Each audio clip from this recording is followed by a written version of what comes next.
Minnesota sports entertainment on a daily basis. And last summer, when we had like 4 months of no sports and we were just doing a ton of fun, just let's look back at, let's do random season recalls, let's do rewinds. And we had a segment, we haven't done this in a while, called Alternate Reality, where we go back and we take a scenario, a draft, a game, a season, and if, let's just say, if this thing would have happened instead of this thing, how would things have played out? And I forget who on Twitter sent this to us. I forgot to earmark it, but I remember the question. Somebody tweeted to us on like Saturday this weekend.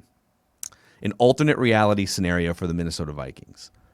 2017, they finished 13-3, Minneapolis Miracle, and then they go in to a hostile road environment against the Philadelphia Eagles, and they just get shellacked. And the crowd was probably a factor. Just once you throw the pick six and things start spiraling, it was hard for them to get back on track, right? So the alternate reality scenario here, and there's probably a few of these in this season, but as it was proposed to us, what if Dalvin Cook doesn't get hurt in Week 4 against the Detroit Lions? What if you don't go on to lose that game inexplicably 14-7? So they actually they fell to 2-2 on the season after losing that game. Then they dusted themselves off and they only lost one game the rest of the regular season. But what if he doesn't get hurt? Do they win that game? Do they finish 14-2? Do they host? The answer is yes on this one. The Philadelphia Eagles in the NFC Championship game with a healthy Dalvin Cook offensively. How does that whole stretch and season play out differently if the Vikings don't? It's sort of a two-part thing. If they don't lose to the Lions in that game, sure, and if Dalvin Cook doesn't get hurt in that game. They play host to Philadelphia. They miss a late field goal and break our hearts still. So they don't. They lose still, but they don't get smoked. Oh, they don't get more smoked. Of a heartbreaking. They don't get smoked at home. I love that one because Cook gets hurt, and it sort of did take the steam out of the building, as I recall, because it was pretty evident quickly that it was serious, and so and I think Dex was sitting by me in the press box that day, if I'm not mistaken. Yep. So, all right. So let's go back. They play host to the conference championship game. And I honestly do think that they probably win. If they're at home, because keep in mind then, that is Nick Foles playing in US Bank Stadium, which is incredibly loud and hostile. The Philadelphia, that team was good. I don't think that they were great.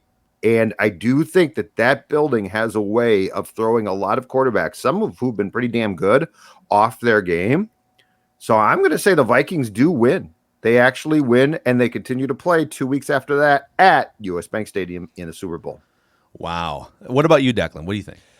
I mean, I think that season was so special, and that Dalvin was only a part of it for 4 games.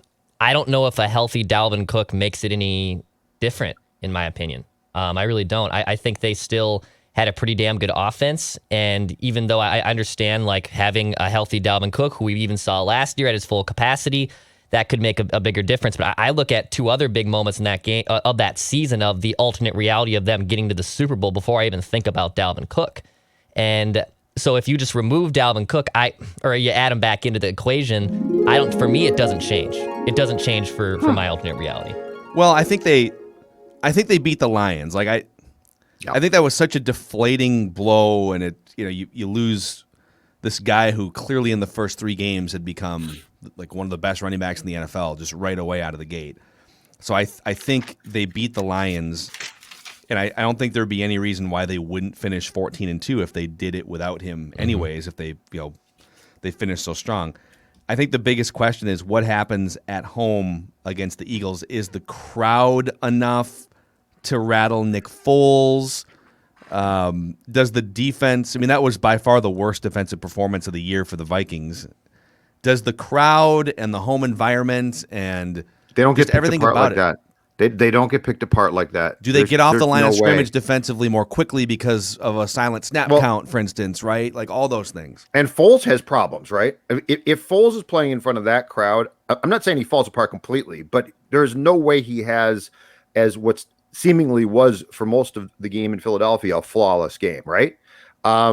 Here's my question off of all of this. If you put the stew back together and say that the Vikings played host to that game, because the reality was twofold. The defense fell apart, which I think we could safely say it would not have fallen apart like that at home. It might have struggled a little bit, but not like that.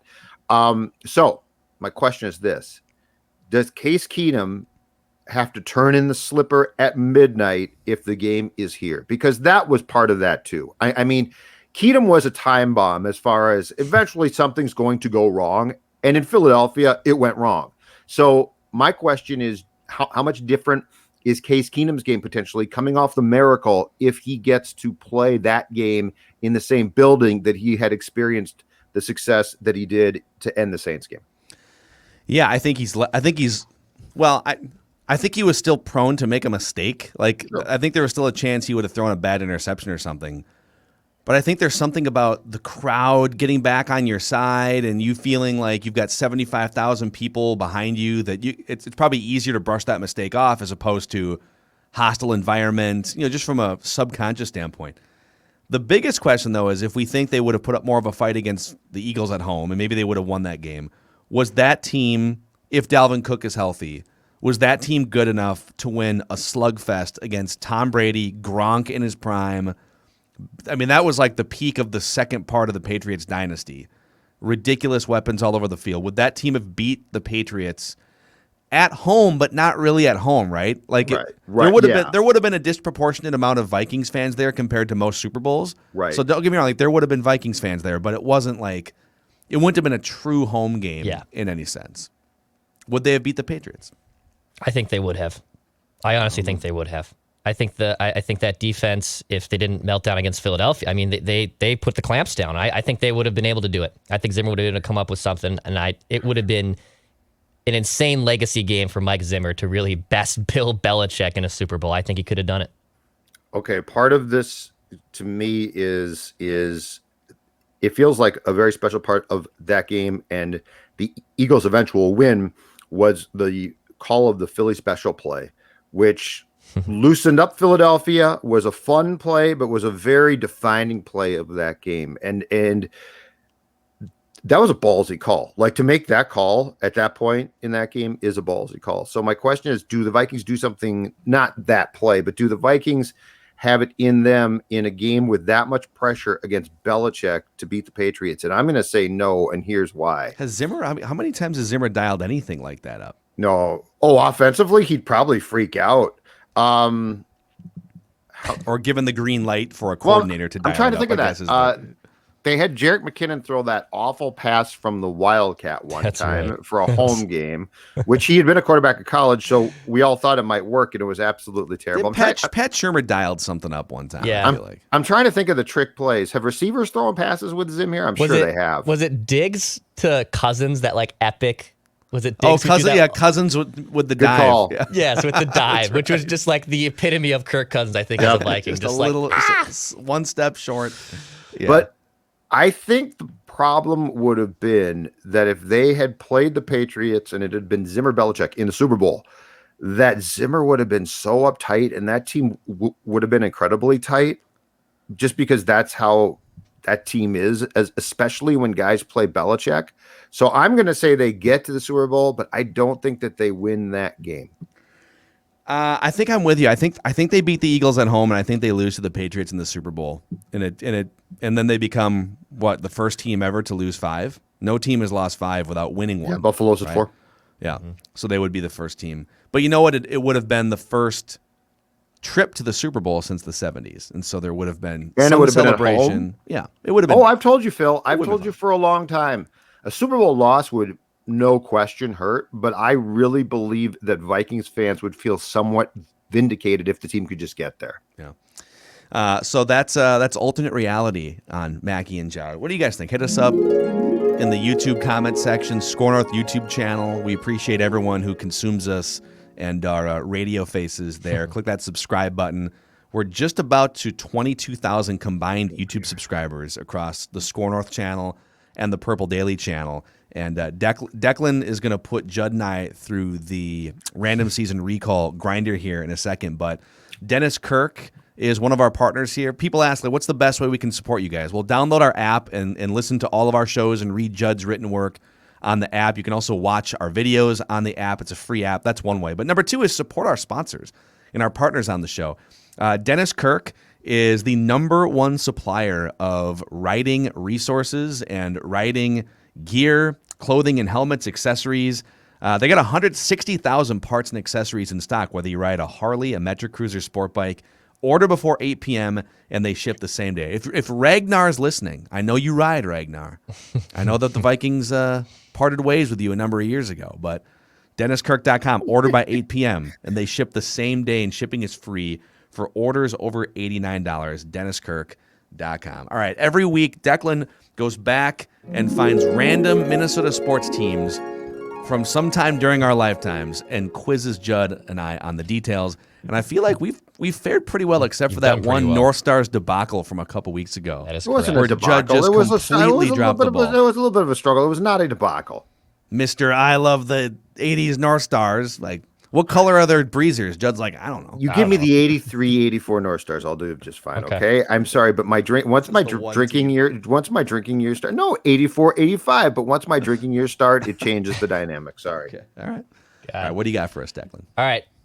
We have the 2010-2011 Minnesota Timberwolves here to start, which is a Kurt Rambis-led team. Oh my God, dude! But this is going to be a fun edition of Random Season Recall. As I get the "Who Wants to Be a Millionaire" bumper music as a nice little bumper here to get a little more suspense. He did it this week. I finally have it. Yeah, he did it this week. You forgot it last week. I forgot it. He was all excited to do it, and then he forgot it. And then I forgot it. All right, let's start with this one. Oh my God! The 2010-2011 Timberwolves finished with how many wins? I'll give you within a 3-win window. Oh God! All right. Well, he gave us. I'm actually glad that he gave us the Kurt Rambis nugget there. I think we would have landed on Kurt Rambis as the coach, but it makes it official that this wasn't like, oh, this was a year where they kind of maybe popped up a little bit. They were a disaster in the Kurt Rambis era. Didn't they win like 17? Yeah, 18, 17, 18 games. Yeah.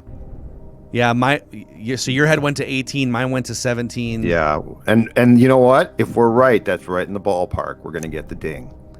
I don't think it was in the 20s. I don't think it was. I think 18 is the safer number because it covers us from like 15 to 21. 21, yeah. They would have won more than 14 games, right? I just don't want to get like the record is 9. There was a Nuggets team or something, or a Sixers team like Sixers 20 team. years ago. Sixers team in the 70s. Yeah. No, I think they bypassed that one. But anyway, yeah, I'd say around 18 wins. Let's go 18 wins. Yeah! 17 and 65. Oh, I had it. You got it. You got it. We're within the range, God, but dude. 17 and 65 was the final record for the 2011. I mean, I don't know. Like, this is like one of the hottest streaks ever. I've had 3 in a row. Yeah. If you give me credit that I did say 17. Oh my God. All right, come on, let's do it. Well, I mean, it's still right. So, but yeah, that was outstanding. God, that team was bad. Okay. All right, Kevin Love and Michael Beasley finished with double figures in points that year, but 2 other players also finished an average double-digit points per game that year. Who were they? Okay, we're just talking here, Declan, okay? Yep. So, like, this is just among friends. I'd prefer that you duck out. Is this a Ricky Davis? No, this is after Ricky Davis. Ricky Davis was like 06, 07. Okay. Ricky Davis didn't play with Kevin Love at that point. Okay.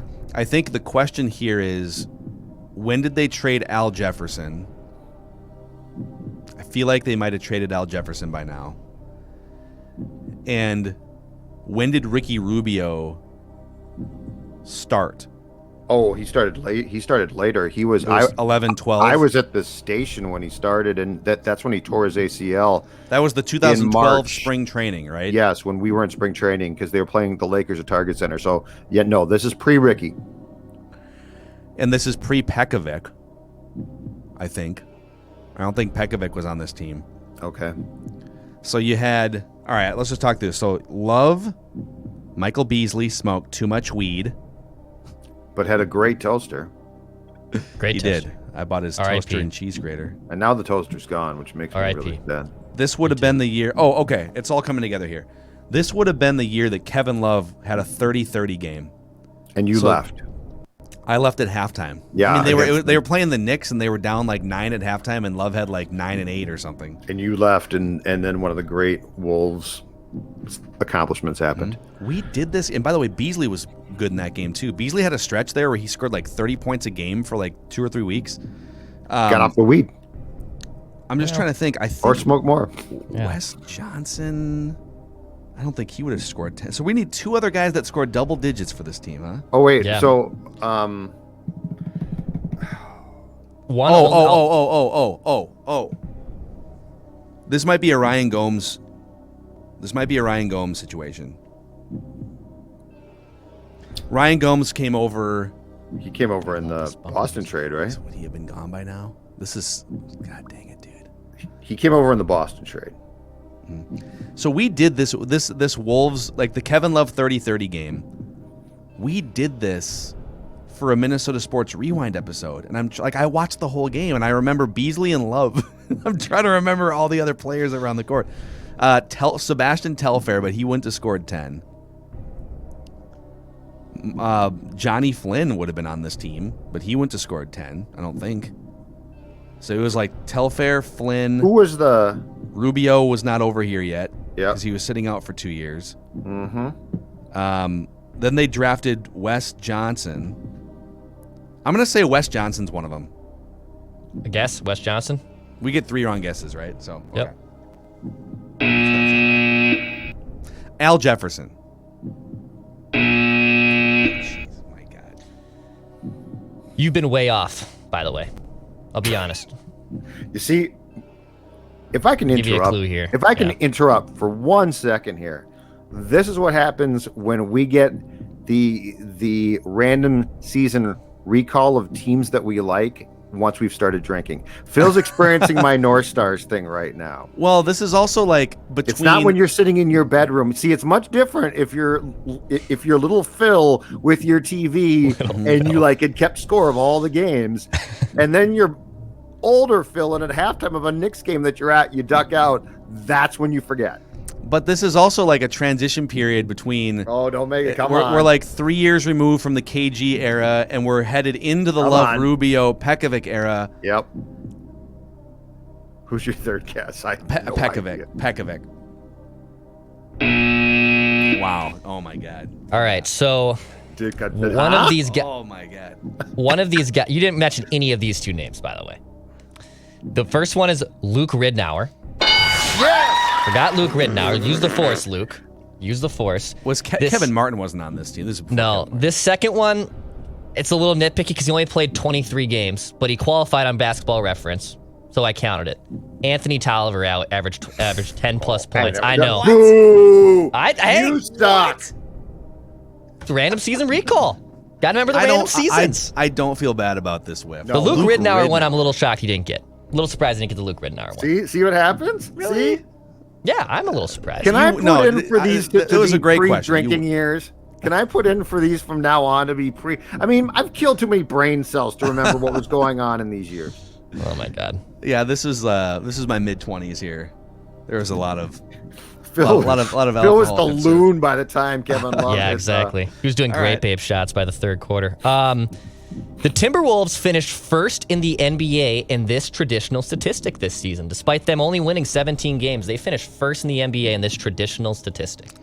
Well, it wouldn't have been 3-point shooting.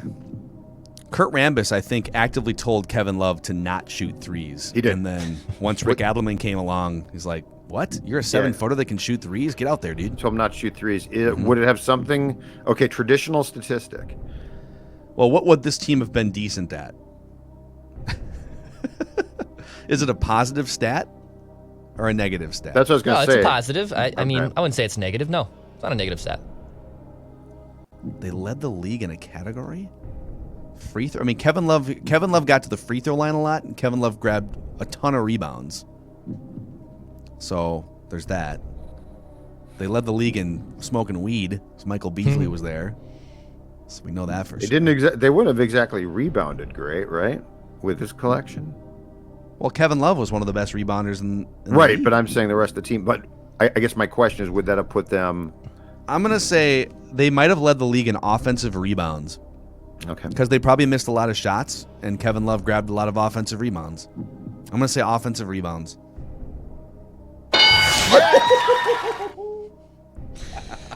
It was He's back. offensive and total rebounds. So technically, I was going for total rebounds. Oh, they did lead in total rebounds. So they did lead in total and offensive rebounds that year. Kevin Love was amazing because he couldn't jump really, but he would just like position himself below the rim and like link arms with like, somebody, and the ball would just sort of fall into his breadbasket. So boxing out, man. he's back. The Wolves whisperer. Wow. 3,641 rebounds for the Wolves that year. That was lot. first in the NBA. Yeah, generally when you lead the league in offensive rebounds, it means you miss a lot of shots too. Yeah, True, too. This is very, very true. Before I ask you this question, this was a Darko Milicic year, and he was signed in the offseason. And before I get to All the that money in his question, mattress.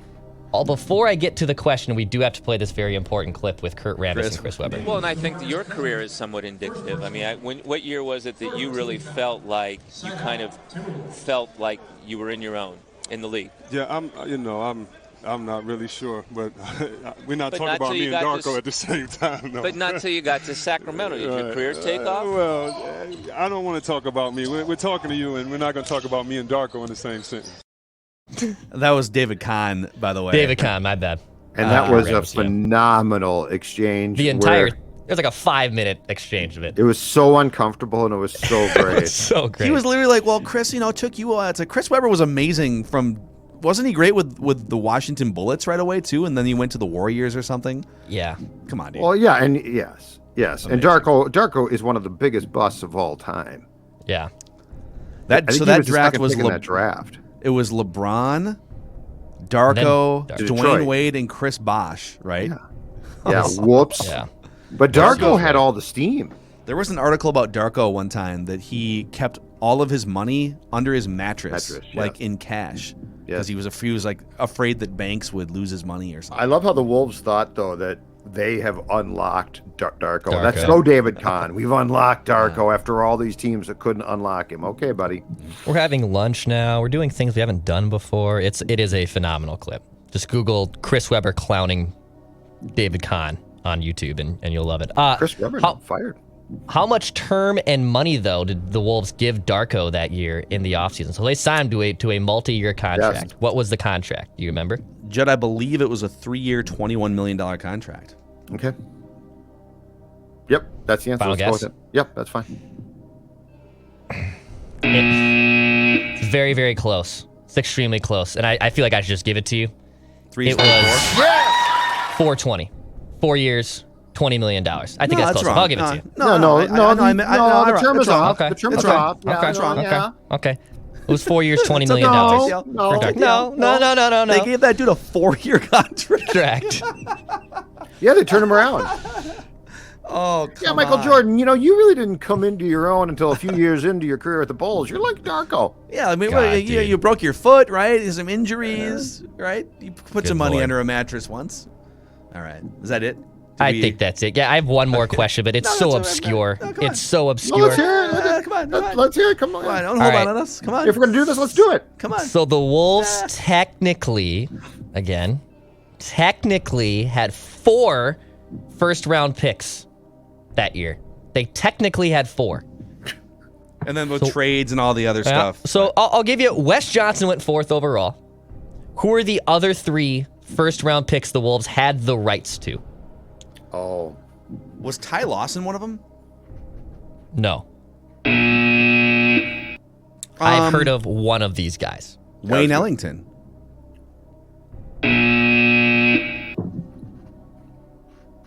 There's a bunch of. This might have been one of the years where David Kahn, spun his way, traded a bunch of first-round picks for cash or something. Didn't he try to get out from underneath guaranteed contracts and traded back? How many of these guys actually ended up with the Wolves? Can I ask you that? I think just Wes Johnson. Yeah, I don't remember. I'm one of these guys. All This right. is pretty bad. I can't remember. So these names are all Luke- going to ring a bell. at 16th, the Wolves traded with Portland. Luke Babbitt. Luke Babbitt. Yeah. At 23, the Wolves traded with the Wizards. Trevor Booker. Okay. I was going to say, And give me then the, the give, me the, give me 30th the first name of the Yep. 30th. The 30th overall. The first name? Yeah, I want to see if I can get the last name. Lazar. Lazar Hayward. There you go. There you go. Ah, There you go. bunch of Random randos. season recall, man. There it is. That was about right. as. That was ugly. That was. I think if this fight went to the judges, it would have been a Slugfest. like 5 out of 5 rounds. Yeah. You did Conor McGregor on think Saturday. we both would have they'd be- knocked each other they'd be down a couple performing times. surgery on your leg that just. What do you mean? snapped. But I got I got a couple of very specific things right. You did. Offensive rebounding and the exact record. Yeah, I got a and couple Lazar North Hayward's right Hayward's too. last name. I didn't catch Yeah. any breaks. I you didn't got- catch any God. breaks. Yeah, you got the color of the N and the star right on their That's not jersey. true. I got a couple tough ones right, but I didn't get many of them, and so I took a lot of heat. Listen, before we say goodbye, let's say hello to a golfer's paradise. All right, we should send Judd over to PXG Minneapolis and see. I actually don't think they let you touch the Gen 4 clubs because those No. are like you got to know what you're Yeah, doing to swing the Gen 4 clubs. Yeah. That'd be don't like have going to space. Like I'm not going to space.